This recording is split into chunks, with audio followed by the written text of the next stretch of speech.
So today is the 6th of July, 2021, and today I wish to speak on the topic of effort, of setting one's heart on the practice, being intent in the practice. And if we practice without ceasing, then we'll progress. This is a statement that Luang Pu Cha would say. If one practices without ceasing, then one will progress on the path. Then one will be able to make it on the path. So we practice Dhamma, and we experience agitation and chaos in the mind as well. If there's a day when the samadhi is good and stable, then the mind and body are light and at ease, and the mind feels like it goes up to heaven.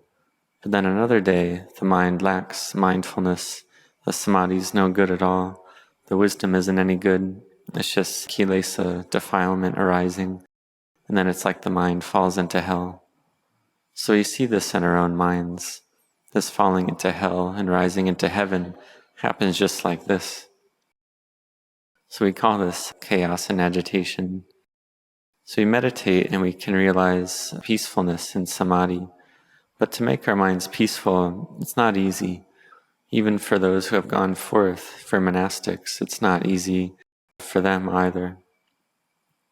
But it's not beyond our capability. It's not beyond our intention and effort. And the great teacher that we respect the highest, Luang Pu Cha taught that we practice Dhamma and we keep practicing and we keep doubting as well.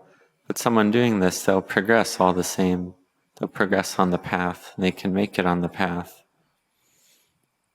And some Dhamma practitioners doubt about everything, about every angle and all the various aspects of the practice, they doubt about it. But if they practice without ceasing, then they can progress as well, have effort. And there's the merit and parami of Luang Pu Cha, taking care and looking after these Dhamma practitioners. So for beings with a human mind, or the parami and merit of Luang Pu Cha, by taking care and looking after beings, can help their minds to receive samadhi and wisdom, to be able to enter their minds. This is a benefit of being close to a wise person, close to Luang Pu Cha. And if one doesn't listen to the wise person, or one doesn't have a wise teacher, it can be very difficult. One believes in one's own thoughts and views. One's lost in one's own views. This gives rise to a sense of self and views. And one thinks that one's own thoughts are correct, and one doesn't listen to the great teacher. In the beginning, it can be like this. We may meditate and then realize a degree of collectedness, a degree of samadhi, and the mind and body feel cool and at ease. We start to have energy in our minds. And then the Kruba Ajahn, the great teacher, teaches to contemplate the body. But deep in the heart, one may feel like, hey, if the mind is peaceful like this, I could just contemplate the mind and then just go right ahead and succeed to arahantship and just go for it. But the teacher, the great teacher, teaches to contemplate the body. Because the place where we're lost, the place where we cling, is right here with the body, clinging to it as self, clinging to it as beautiful, thinking that the body is permanent, thinking that it's a heap of pleasure. And there is pleasure, but this pleasure is temporary. We can call it a kama sukha, a pleasure of the senses. And this sensual pleasure is a temporary pleasure. But there's also the drawbacks of sensuality, which also exist. Because we experience pleasure, and this is something that happens, but there are drawbacks even more. The drawbacks are very, very high. And this is what the Buddha taught, that it's a little bit of pleasure, but a lot of pain.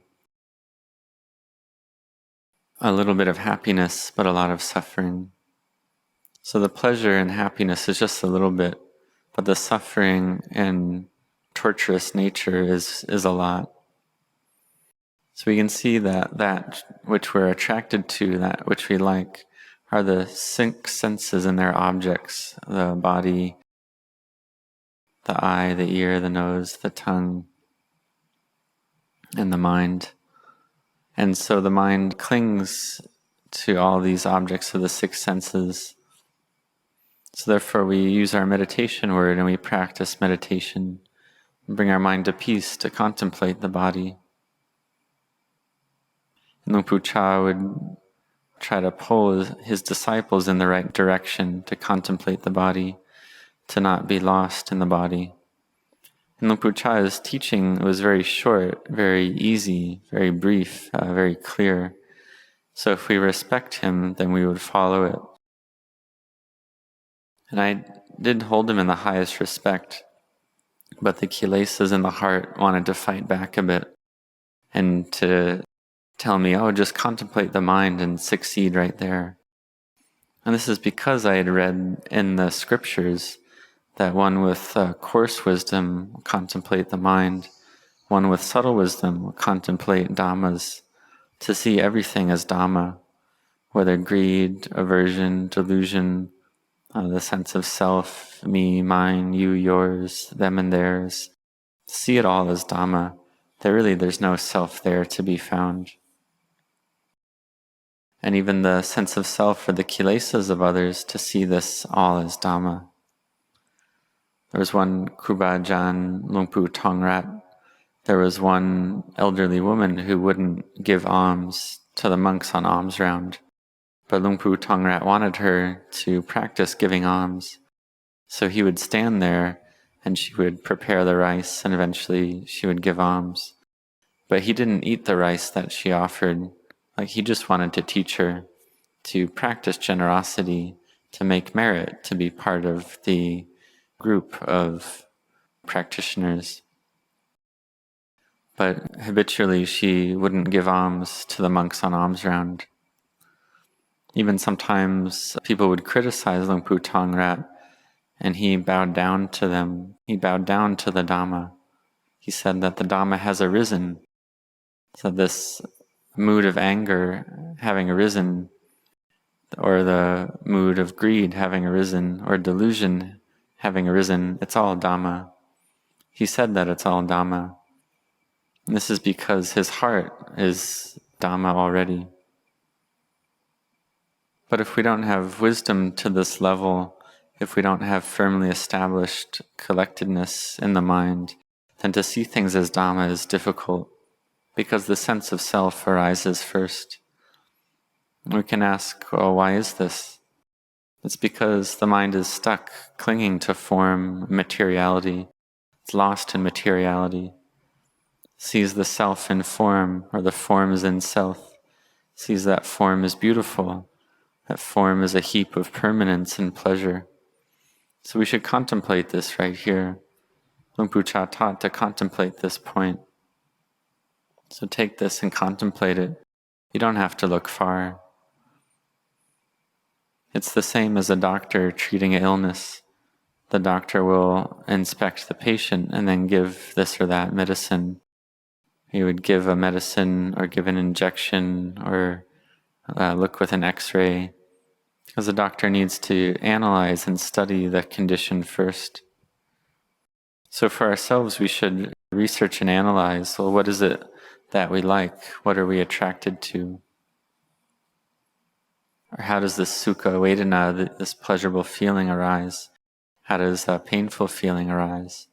And see that it's all in the body. Right, in the body, this is where the sense of self clings. This is where we cling to things as self. So we should ask, well, is the self in the hair, and the nails, and the teeth, and the skin, and the bones, and the blood, and the liver, the lungs, the kidney, or the stomach? Which one of these is me or mine? Which one is the self? Is the spleen me or mine? Is it self? None of these body parts say that they're me or mine or self. have these body parts ever answered before and said, yes, they're a self? So ask each of these different parts of the body, or look at the in and out breath, the air element, or the fire element in the body, or the water element in the body. Which is mine? Which is me? None of these things have ever said it, that it's me, it's mine. It's never answered this way. It's just this mind that says it's me or mine, that it's self. But this is not the way it is. This is not the truth. This comes from delusion teaching the mind to give rise to this view, and this gives rise to suffering. So to say it in an easy way, in a simple way, we use wisdom to contemplate this point, that there's no self there, it's not me or mine. And understanding this, the mind gives rise to Buddha, the awakened one, because the mind sees that everything is empty. And on a daily basis, we don't see emptiness because we're always seeing things in terms of self, in terms of me or mine, you or yours. And in the Anapanasati Sutta, the sutta on the mindfulness of breathing, we see that the conclusion is that it's just Vedana, it's just the breath, where we can contemplate the body, the mind, or dhammas, and see that each of these are just as they are. The body is just the body, feelings are just feelings, mind is just the mind, dhammas are just dhammas. There's no self, me, or mine, you or yours to be found. This is the mind that's liberated and free.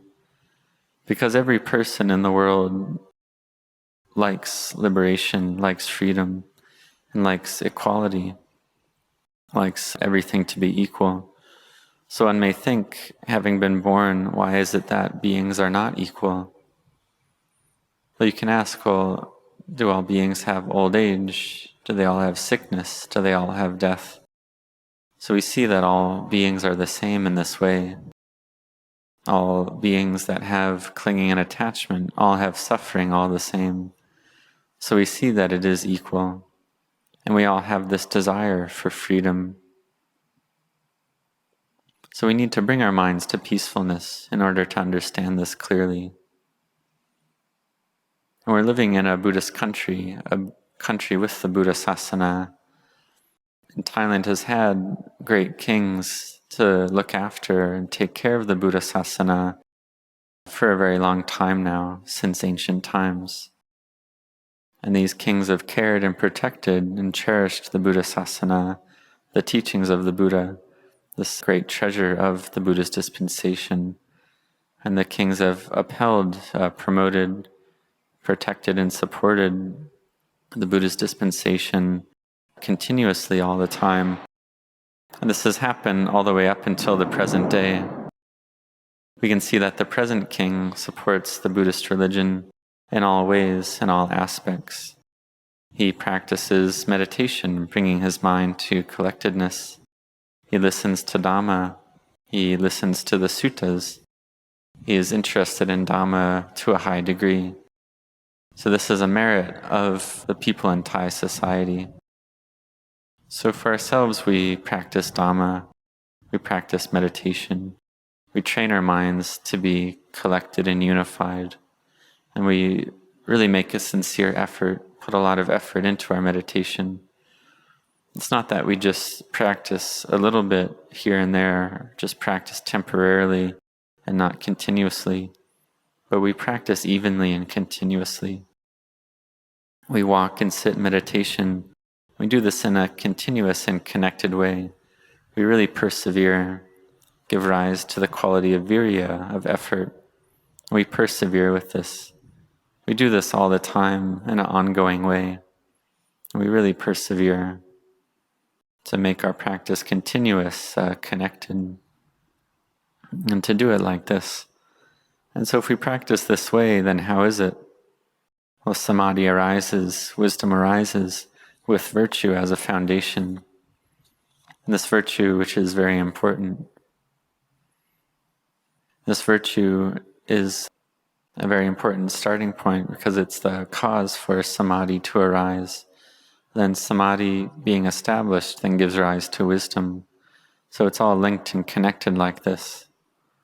Therefore, we have a very good fortune to have met with the Buddhist religion and to receive support and goodness from the Thai king.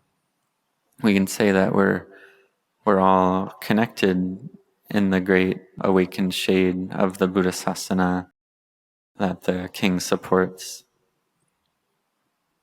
So therefore, we put forth effort, and for the Sangha as well, they put forth effort. The laity put forth effort into their practice. So this is a very good opportunity, a very good chance we have. This is something that is more valuable than all external things, much more valuable. Because this gem of the Buddha, the gem of the Dhamma, the gem of the Sangha are incomparable in value. So if we see this, if we understand this, this gives rise to faith, and our mind can change from being a mind with thick defilements to being one with virtue and Dhamma, to being a beautiful being. And then later on, one can realize being a noble being. This is because one sees the truth of Dhamma, the truth that everything is empty. So may you practice continuously and connectedly to give rise to firmly established faith and to give rise to wisdom.